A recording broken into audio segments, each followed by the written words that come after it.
Anthony Donskov, welcome to the Pacey Performance Podcast. It's a pleasure to have you. Hey, it's a pleasure to be here. First time officially meeting you through the World Wide Web, but a pleasure for the first time, and have read a lot of the information that you've put out over the years. So thanks for doing what you do. My pleasure. I'll be honest with you, I can't take credit for all that. I'm just the facilitator, but thank you very much. I appreciate it. And thank you for writing such a good article recently. And that's kind of, it's become more and more of a thing recently. The more articles we've put out, we've seen the ones that have really taken hold with the audience and then kind of dug a bit deeper into a podcast, or we've done a podcast and that's got good traction and we've done an article off the back of it. So we've gone around the first way this time. So I asked you to write a piece on reflexive eccentrics, which first came up with Stu McMillan in a podcast, 4 or 5 years ago. And I think you put something online which sparked my attention and got the wheels turned, and you ended up writing a fantastic article that did really, really well, and it resonated with the audience. So here we are to kind of build out that and get some more nuance and things like that. But before we do that, Anthony, would you give us a bit of a brief bio? Who you are? Sure. What you're doing? Sure. I'll try to give it for those watching. That you can see me. I'm bald. If you're listening, you know that I am now bald. So I'll try to give my wrap up like my hairline, short and sweet. I don't want to bore anyone with my background. But born and raised in Canada, moved to the States when I was 12, 13 years old. Loved the game of hockey. Everything revolved around that sport for me growing up in Canada. I pursued the game. I tried my hardest to play college hockey, which led me to Miami of Ohio. During that time, I met and we had a strength coach named Coach Dan Dalrymple, who happens to be a strength coach in the National Football League right now. And he fanned the flame for me of the love for the preparation process in the weight room. I had the opportunity after to play a couple of years in the minors, and I knew after I was done my career, I wanted to be involved in strength and conditioning. My background at the time, Rob, was business. So I went back to school to get my master's at the same time starting a small job. Always had a fascination, and I continue to do so, with always asking why. I'm passionately curious, so I decided as a 40-year-old to go back and pursue a PhD. I was able to do that in my hometown of London, Ontario, Canada, at Western University. And here I am. We've had a small business, Donskov Strength and Conditioning in Columbus, Ohio, where I'm aging myself now, Rob, but we've done now for close to 20 years. So that's me in a nutshell. Well, firstly, congratulations to have a business for 20 years is a feat within itself. So incredible work. But what was the PhD in? What was your PhD in? You know, it was a really unique experience for me right before COVID hit. If anyone that is listening has the ability to do a PhD, for me, a lot of it was the mentor that you have working for. And at the time, his background was in biomechanics. And he said, Anthony, I'm happy to be your mentor for this. And I was able to really look at the performance side in hockey. And we looked at jumping profiles in hockey. We called it the single leg medial counter movement jump, which is essentially a bound on a force plate. We did a reliability study on it. We did a longitudinal study that showed norms over time. And then we did an injury report for high-level hockey players that all accumulated towards my PhD, which was an unbelievable learning experience. I will say this. I heard this a long time ago, Rob. He said, you learn more and more about less and less until you know absolutely everything about nothing. So you've got me, and hopefully I can give the audience a little bit. Absolutely. No, that's super interesting. So I reckon good time now to dive in. So like I say, reflexive eccentrics, people may or may not have heard of that term. Give us a bit of a definition, or give us a definition what that means to you. Yeah, first of all, I need to give credit where it's due. You mentioned in the onset, Stu and Matt Jordan were huge in this for me, just getting my antenna up on this and really looking and doing a deep dive for me for our more advanced level athletes. But essentially for me, reflexive eccentrics are how fast you turn the brakes on, right? So, it is essentially an eccentric contraction under load, or in this case, under the body weight, right? If you look at Newton's second law, force equals mass times acceleration, reflexive eccentric would be, a drop from a box and sticking it aggressively, right? You're putting the brakes on eccentric rate of force development. That would be the more of the acceleration side of that equation, right? Or you could load a fast eccentric. That would be more the mass side, right? You might do a reflexive split squat. Either way, the goal is to put the brakes on as fast as possible with an eccentric contraction. So you could think of that as the catch portion of a hang clean, if that makes sense. You mentioned advanced athletes, and we'll go into the nuances around reflexive eccentrics in a second, but would you class this as an advanced method? Yeah, Or does it filter down? Yeah, it's a great question. For me, and this is going to be highly opinionated from me in my experience, 20 years, I think probably 10% of articles are written for, 90% of articles, excuse me, are probably written for 10% of the population. And what I mean by 10% of the population, like young Tommy who's never squatted before, a 12-year-old, a 13-year-old who has a training age that looks like my hairline, they just need progressive overload. They need, a linear periodized program, foundational movement patterns, simplicity, simplicity, simplicity. So to me, I would consider that a more specific performance training means. It's not something that I would do with young growing athletes. So bring that back to the kind of moving on from that definition. So benefits of incorporating reflexive eccentrics. Give us your thoughts. I mean, you go into this in the article, but give us your kind of straight from the horse's mouth. I think, again, I think there's a lot of benefits. Number one, you look at team sports. For us, it's hockey, right? It's not just the ability to accelerate it. You don't skate around the ice like a track athlete going around and around and around. You stop, you cut, you change directions. The ability to stop efficiently, effectively, and produce force in the ground and reaccelerate and change directions is marquee in our game, right? Really, a puck race is 5 to 10 feet, and it changes all the time. So ability to turn the brakes on and explode out of that is very, very important. Stiffness, we talk about speed, right? We talk about this first step in the game. If you look at stiffness and contraction velocity, those are things from a performance standpoint. We want stiffness and speed. So change of direction, speed, first step are all performance factors that I think, reflexive eccentrics can be one of several means or methods, that you can use to potentially in your toolbox as a strength coach or a performance coach. You mentioned a couple of exercises there, in the previous answer, which is great. Would you mind just kind of building those out and talking us through how you would actually coach these as well? Yeah. Where I look at them, where we've used them. Well, we've used them for traditional weight training means. So for example, we might use a barbell split squat or a split squat stance. Let me back up. Let's talk about knee dominant patterns, split stance or a split squat. We might start a first progression with a reflexive eccentric by just holding a plate in front of the athlete, and their direction would be drop as fast as you can and hit the emergency brakes like a Ferrari. We also use stick in the mud. I want to hear the athlete grab the floor, and I want them to stick like a statue. That plate might be anywhere from 15 at the high side, 25 pounds. So it's not a heavy load, right? The goal is stiffness. The goal is to really put the brakes on fast. That's a first progression. A second progression, staying in that split squat, might be a barbell split squat, right? We have a barbell, a light barbell on them. Again, we're working on this mass side of the equation. How heavy, you may ask? For us, we've experimented, and a lot of this comes from Dr. Keith Barr's work. About 30% of a 1RM on this, and this is for tendon stiffness. So let me be very specific. Dr. Barr, in this case, in this podcast, was talking about the tendon and not the muscle. He's talking about stiffness and loading in terms of contraction profile and velocity, 0 to 30%. So that split squat might be loaded 30%. Again, the goal is drop down, hit the brakes, Ferrari brakes, emergency brakes on a Ferrari. We might go through a phase like that.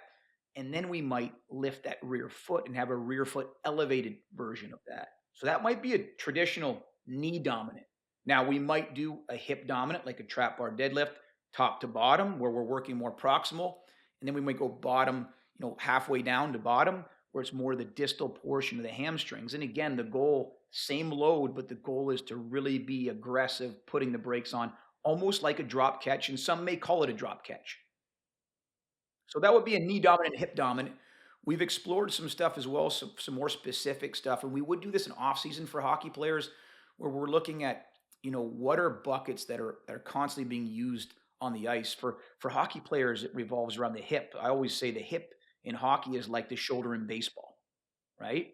So for an asymptomatic, injury-free hockey player, there's some other specific areas that we can potentially tax and be explorative in the offseason to build stiffness in that area.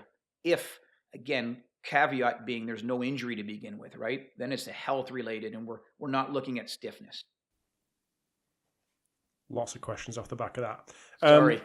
No. That's great. Yeah. It's fantastic. We're on a roll. So in terms of let's go with the split stance that you described there and the progressions. Any particular common errors that you would see that those listening who are going to implement this could kind of attack up front with cues and things? That's a great question. And I would say, I think if this is from my mistakes, you have to be really crystal clear in your cueing. We like to use external cues, and the cues that I used, those were all by trial and error. And what we saw was athletes not grabbing the floor too much. They'd land and get a little bit of give. They weren't stiff in their landing. We always say, grab the floor, stick in the mud, emergency brakes in a Ferrari. So typically for us, if we didn't see that, we would go lighter, right? It might be a lighter plate. So we'd get what we were looking for. Maybe it's body weight to start with some of our athletes until they grasp that concept.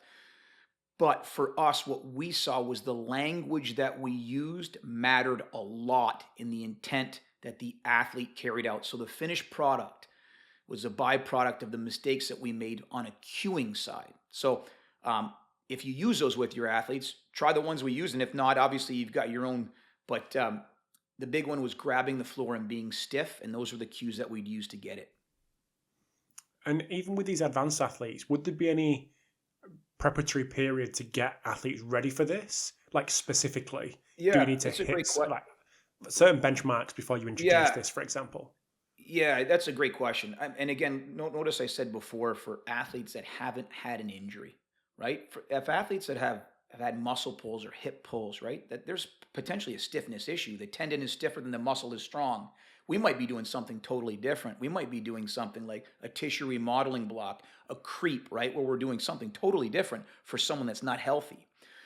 But for the off season for us, we typically start with one of those remodeling blocks because they've spent 82 games in a chronic position. We call it yoga on steroids. We call it tissue remodeling. It's an idea I stole from a friend and colleague of mine, Jimmy Snyder, University of Wisconsin. After that, though, our model is quite simple for our advanced level hockey players. We call it the gain, go, grow model. And we would start on our go days programming something like Reflexive Ecentrics. And again, we build it with progressions in the off season. But for those advanced or higher trained athletes, that would be something we could go to 2-3 weeks in the off season and not go in or go off without a hitch, if that makes any sense. Again, injury free and no issues in the hips or the any kind of muscle pulls. Just going back to I know you mentioned and got deep on the knee dominant, and you briefly mentioned the hip dominant. I know that'll be a big focus of people with potential hamstring issues or to try to reduce the risk of hamstring issues. Any particular, I know that might not be super relevant in hockey, but maybe in football and soccer and things like that. Is there any exercises that you've had good success with when it comes to the hip dominant side and the more hamstring focus? Yeah, there's a for us, for hockey players, and I'll speak from my experience, I always say the adductor magnus is the hamstring for hockey players, the longest, right? So we really focus on the hips. Now we do a lot of posterior chain work, probably not nearly as much as ground contact sport athletes would. But we've experimented with some RFD, rate of force development, hamstring work. It's not nearly as detailed as we've gotten with the hips. We call them hamstring grabs, and it might be hard for me to explain, Robbie, but we set up a band on the rack, and it's essentially a single leg bridge. So you're laying prone. It's a single leg bridge. You're bridging up, and then you're slapping the band and sticking with your hamstring quasi straight, not straight, but it's one of those reflexive eccentrics that you really have to turn the glute and the hamstring on aggressively and quickly. We've used that on our go days for our field-based sports. We train a few field-based sports like lacrosse, but those would be ones. And then again, we have been using the trap bar version. I think for me, Robbie, and this is where the sky's the limit for really smart practitioners, this is just me. I think you got to know your first principles really well. Dan Paff would always tell me this. And for me, there's macro principles and micro principles. Macro principles are SAID, so specific adaptations to impose demands in Hans Selye's general adaptation syndrome. Then your micro principles, program, physiology, physics, biomechanics, and programming. If you understand the physics and the physiology portion and you know what you're getting after, I think the sky can be the limit for really smart coaches to create their own reflexive eccentrics based on what their needs are for their athletes. For us and for hockey, it's foundational patterns and then a lot of hip stuff. For really smart practitioners that are more field-based, perhaps it's the hamstrings, but we do use the band-assisted, that single leg bridge that I just hopefully explained well to the listener, and then that trap bar version that we'd use top down and bottom down. And in the article, you did put a number of videos in there for people to have a little look at and some programming examples. And Stu did as well in his with Matt when he did that. So there's a few things to dig into for people as well. Yep. On the programming side, where would they fit? Where would they fit in a session, for example? Would you pair them? Are they standalone? Are they the focus? Are they not Great the focus? Question. Yeah, great question. And I don't want to go off on a tangent here, but Feel free, Anthony. Can I start global? Can I start global for you, and just to give you an idea of how it fits, and then I can get more granular. 100%. Yeah. So again, this is highly influential from Dan Paff and Buddy Morris for me and the way my program's designed, and Stu as well. But for our pro guys, it's kind of like a 3-day rollover and undulating in the off season. We call it gain, go, and grow. Gain is lift heavy things slow. Go is moved submaximal weight very fast, and grow is move submaximal weight for time. So if you think about it, max effort method, dynamic effort method, and repeat effort method. Where we would put that in the grand scheme is on a go day. Our goal for a go day is stiffness. I want stiffness. So what would a go day look like? Come in, you'd roll. We would get into our movement. Our dynamic warm-up would be the Altus Rudiment series. I love that warm-up. It's really a good work to get everything from the ankles up in terms of stiffness and get ready. Our jump training would be stretch shortening plyometrics, so true plyometrics, not jump training, true plyos. We would have the lasers out doing speed work, and this is where we would put our reflexive eccentric. So after the speed work, perhaps it's not an Olympic lift or a loaded jump. It is a reflexive eccentric. And you saw in the article as well that rear foot elevated split snatch, a split jerk. That might be a reflexive eccentric. On a foundational lift, split squat, period, that might be where we put a reflexive eccentric. So a main lift or an Olympic lifting variation or jump on a go day is where we would put something like reflexive eccentrics. And again, the goal on those days is stiffness, stiffness, stiffness. Is there any mistakes that you've made in terms of the programming of reflexive eccentrics? And you've killed yourself. You've said you killed the athlete, and you've learned along the way.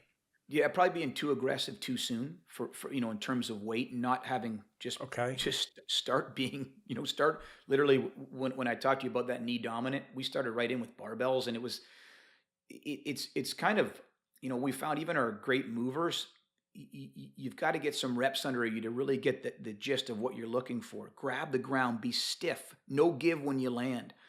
So I think perhaps being, not thinking your progressions out, not putting them in for us for us, it's peanut butter and jelly, not peanut butter and pickles. So if we're working a slow strength day, I don't want reflexive eccentrics in there. I want it on a speed day. So I think having a peanut butter and jelly approach, and then really thinking through your progressions and regressions. And I know I spoke with you 5 minutes ago about those first principles. If you think about those and be a serial specialist in those, I think you can really come up with your own area of how you want to incorporate that in your program. But the theme, I think, is really important, and it's got to complement what it is you're trying to look for. Yeah, understood. I think the next question is a big one, and this is probably the way the industry is going in terms of everyone wanting to monitor everything, everyone wanting to track everything.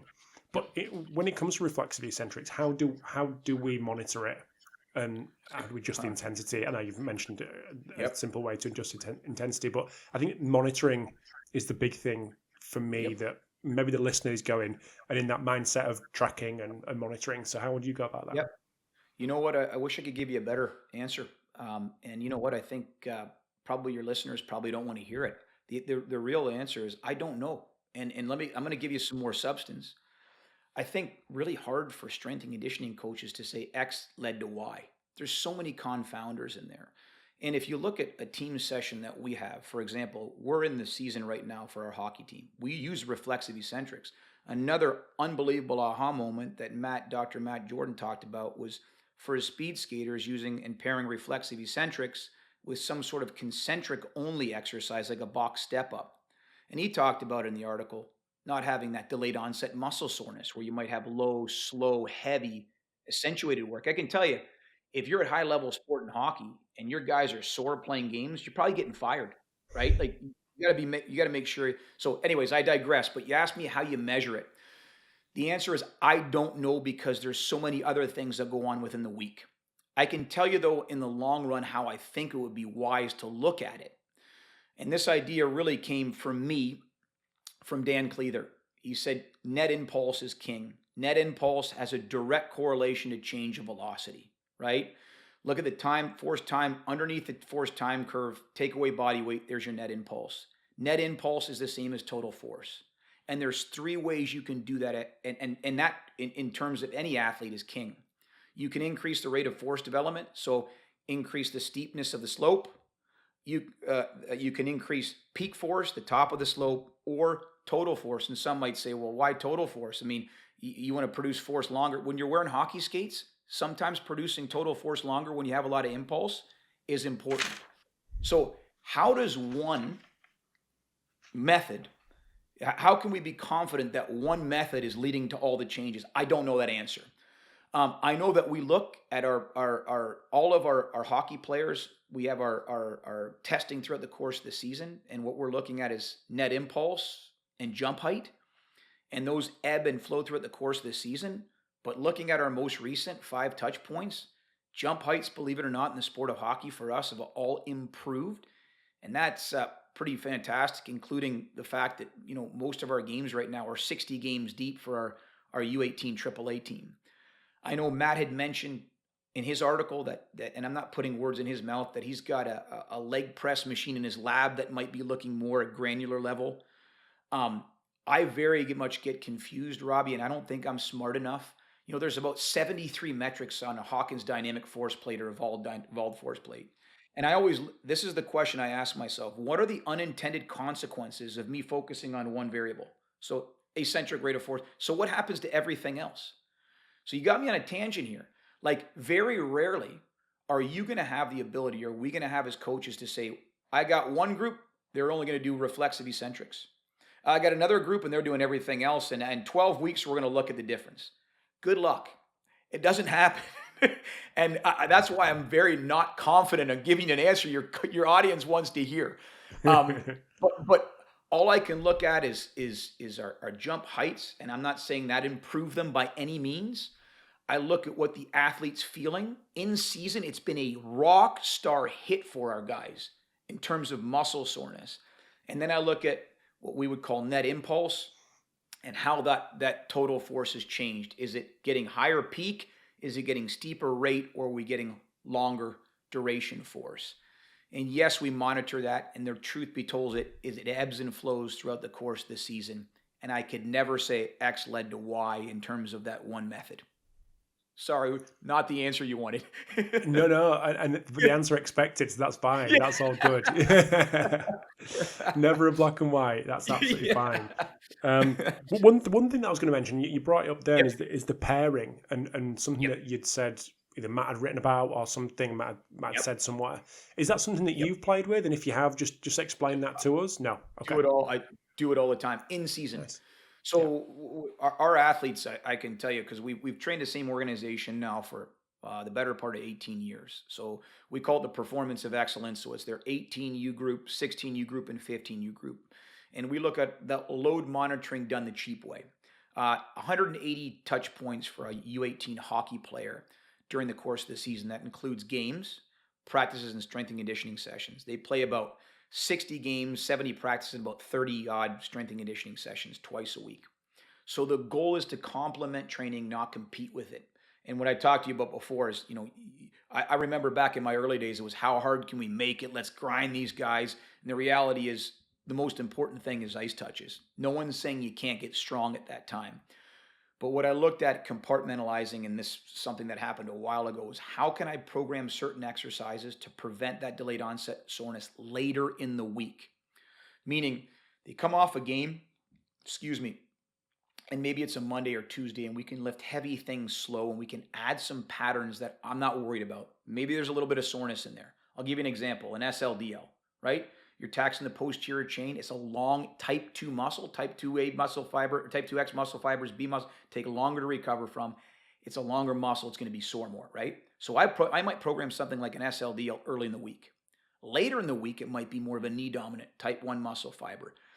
Having said that, we always want to focus on turning on the fire alarm without burning the house down later in the week. So what can we do to excite the nervous system, get minimal soreness? For knee dominant, we love sled marches.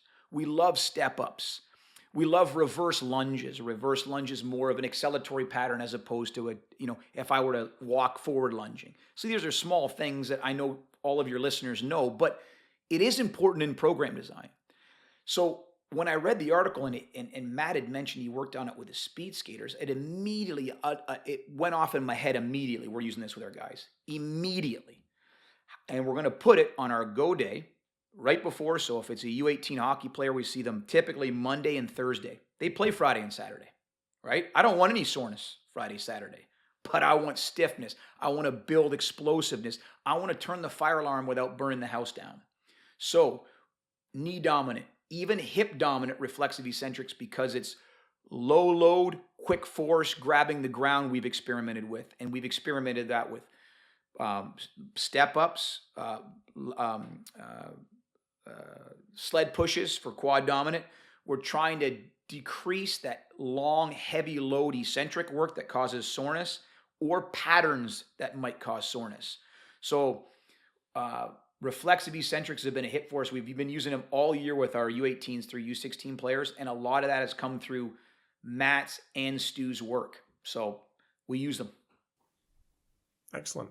Another thing that came off your previous comments was on the kind of profiling side, and this may be within your training program anyway. But Sure. what triggers what triggers the need for you to think that guy needs this, that guy or girl needs this, or is it in the program anyway?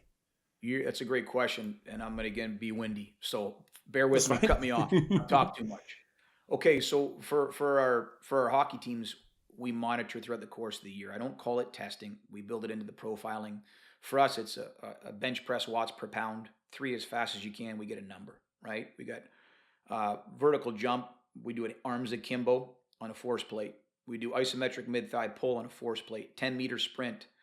We have weighted chin-ups. I think that's in body comp, body fat. We will measure and manage for the course of the year, and every quarter we will meet with our athletes. So about once every 3 weeks, I shouldn't say a quarter, we'll meet with our athletes and we'll have player cards. And they'll see a radar graph of where they are and where they are compared to their teammates. And you'll get a chance to see, maybe it's a power issue, right? So it's a vertical jump or speed, and you'll see they're well below the team average. We don't facelift our program. we might add a couple extra different things in there, whether it's different forms of jumps, or maybe in this case, it is a reflexive eccentric, right? Just to try to see if we can catch up. It also gives us better narrative and more rifle-like approach for the off season for our players. Does that make sense? So that would be an area. Yeah, that would be an area where we will communicate. But having said that, and I can say this too, this is my experience in the private sector. Continuity in training to me is very difficult, I would think, for a lot of coaches. What I mean by continuity is not continuation of training. I heard this a long time ago from Lauren Landau. He said continuity in training may be one of the most difficult things. That means, Rob, that athlete trains with you and you and you and you for years and years and months. It doesn't happen anymore. They got a speed guy, a power guy. They go to see you to another team, and they come back with you. I may only have 12 weeks, maybe in a perfect world, 16 weeks with our athletes. And I got this from Mladen Jovanovic. He had me read this book, and it was a game changer, probably one of the most important books I ever read. Gerd Gigerenzer, Risk Savvy. And it changed the way I felt. A lot of work from the Nicholas Nazim Taleb and the Black Swan. I think a little bit differently with this, but I look at diversifying a stress portfolio. How would I diversify my stress portfolio when I create a microcycle? It's not reflexive eccentrics every day for the next 4 weeks. That would, to me, this is my experience, that would be like putting all of my stock in one portfolio. Something bad happens, we got some issues, coupled with the fact that you don't have a lot of time. So we would diversify that stress portfolio, so it's even harder at times when I say to, what works, what doesn't. We manage, we measure, but we do diversify. And when we do see things or where someone's a little bit above or below average, we make small little changes over time, not large facelifts. Understood. Thank you for that. We've talked a lot about in-season. Yep. What about the off-season? Does anything change? Yeah. So in season, we just do gain and go. There is no grow. So we don't have we don't have that.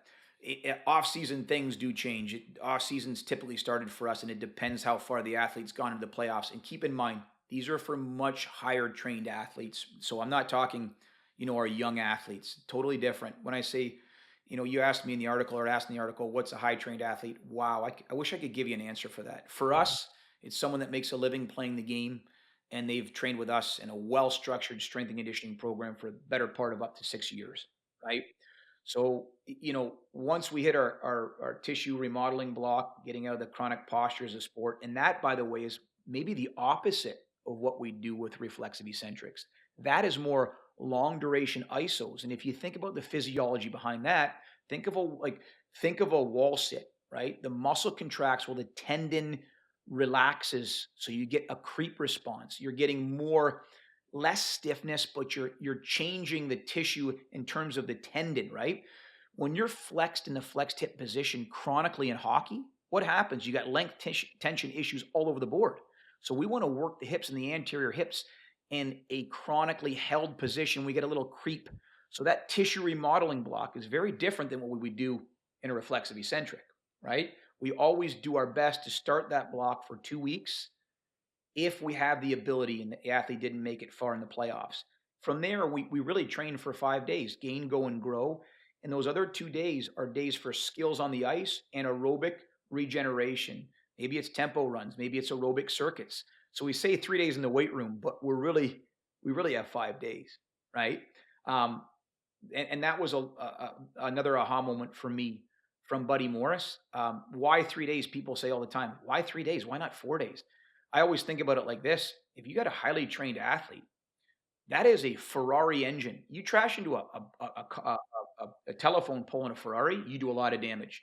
You crash into a telephone pole in a golf cart with a little 12-year-old who has zero training age, you can get out and have a beer. You can train 5 days a week, 6 days a week, and lift heavy if you're young 12-year-old Tommy. Your adaptation reserve looks like an SUV on empty. But when you have heavy, strong athletes that push weight, you need more time to recover and regenerate. That's why we build those off days or aerobic days, and take one touch point away in the weight room. This next question may be more difficult to articulate in voice form, in audio form. But for anyone that's maybe not skeptical, but maybe needs a little bit more convincing that this maybe do what they want to do with their athletes, have you got any case studies that you could explain to us that, the reflexive eccentrics you think, I know we said about before, but there's lots going on, that you could not attribute, but helped along the way to do X, Y, or Z? In terms of performance, Robbie? Yeah. So with John, the 18-year-old, we focused on reflexive eccentrics by doing X, Y, and Z because we thought it was going to do this, and it did. We tested, we got some metrics from somewhere, and I'm just trying to have an idea of maybe the listeners going, I'm not, I love it, but I just want to tip over the edge of me implementing this. Hey, listen, and I don't want to sell you on this because that's not the kind of person I am. No, absolutely. Yeah. But here's what I would recommend your listeners do is really do what I try to do, which is ask why and understand the physiology behind it. So before any case studies is I'd strongly recommend, and I'm not pushing anyone anywhere else, but here's what I would strongly recommend. Episode 156, and sorry, I'm going to have to go with a different podcast. So I want you to, episode 156 of the Just Fly podcast, I've listened to 20 times, at least 20 times, is Dr. Keith Barr on tendon health. And he talks about the physiology of building stiffness. He talks about the exact loading that he sees time and time again from a research standpoint. He talks about what happens from a cross-link standpoint when you move something fast for performance. He talks about strength and conditioning and how to load. And he talks, and I'm paraphrasing here, the most important acute programming variable that you can use as a strength and conditioning coach is velocity. That hit a bell with me and smacked me right in the face. He talked about the difference between stiffening a muscle, I say stiffening, and how you focus on tendon performance for stiffness. So that sold me. I didn't need a case study. I listened to a guy that literally researches tendons for a living. And then I read Stu's article and thought, how can we put this into our program? If it's not going to create a lot of soreness, how can we put it into our program in season, which is what we've been doing. Now, I mentioned to you that we monitor jump training. We look at height. I can't tell you reflexive eccentrics led to that. I can't. It's a part of our program. But I will come back to this, and it's not a cop-out. Understand adaptation at a foundational level. That came to me from Dr. Keith Barr. So there's plenty of other people out there in that podcast. He talks about a ton of research. He talks about different protocols, Alfredson protocol. He talks about, it goes into very, very specific detail. So I guess the best thing I could tell your listener is I don't want to sell you. I hope Keith Barr does, and I hope you have a chance to listen to him. And if you think that that would be a good tool for you to use to build stiffness, add it to your arsenal. Great answer. Far better than the answer. Far better than the answer. And the good news is, Anthony, we have got a return to play conference in the US in the summer. And Dr. Keith Barr is on the lineup. He's making the trip, mainly because it's in LA, so it's not too far for him. Yep. I know he's been doing less speaking because of trying to reduce his air mileage. So yeah, he's making the trip, and he's just discussing loading strategies in return to play, because that's the theme of the conference, return to play, as is Matt Jordan. And yes, so Matt and a lot Matt of great sales. Yeah, that's worth the admission itself. I can tell you those two guys, and not to go on here, but I do want to.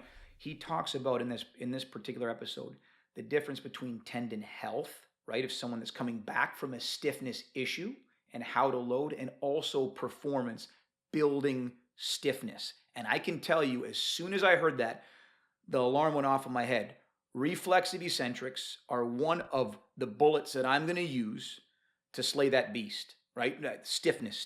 There's other ones too. There's a lot of other ones, but that is one tool that I'm going to put in the toolbox to build stiffness. Which brings me into my very, very last question, and kind of links in with Keith's stuff that you've spoke about, and the fact that the reason why I want to get him to LA in the end of June for the conference is where reflexive eccentrics fits within the rehabilitation setting. What experience and experimentation have you done in this space? None. And Okay. I can tell you, none. You Cool. remember I told you that performance and health, right? Yeah, of And I'm course. paraphrasing. I'm not speaking on Keith's behalf, but he would say that if the tendon, at least this is my understanding of his lecture in this case, the tendon is stiffer than the muscle is strong. When the leg hits the ground, the tendon doesn't stretch, and we get some sort of a high end stretch. Essentially, in the muscle, we get a muscle pull. So, what do you do when you have chronic pulls? The goal is to try to reduce stiffness, not create it, right? How do you do that? Well, you talk about what we just talked about, that tissue remodeling block, long isometrics. Now, Keith would say in this particular podcast, 40% of the tension can be released from the tendon in the first 30 seconds. That might be a yielding hold, that might be a contract relax, but isometrics might be a way for tissue health to start, and then slow eccentrics, and then you may or may not build back. But one of the things he talked about for athletes with chronic muscle pulls, he said, again, most important element that we as coaches have is velocity and how to dose velocity. I wouldn't dose high velocity movements for tendon health. I'd let the sport take care of that in the weight room. It might be heavier, slower work. So good weight training, but assuming strong progressions and regressions from your isometrics to eccentrics under load, and then heavier weight training, where you're trying to get a little less stiffness in the tendon and more stiffness and that collagen content in the muscle. So you're trying to balance because of that injury and stiffness. Amazing. And I think that rounds us up. But amazing chat. Thank you very much. And I think just to kind of reiterate,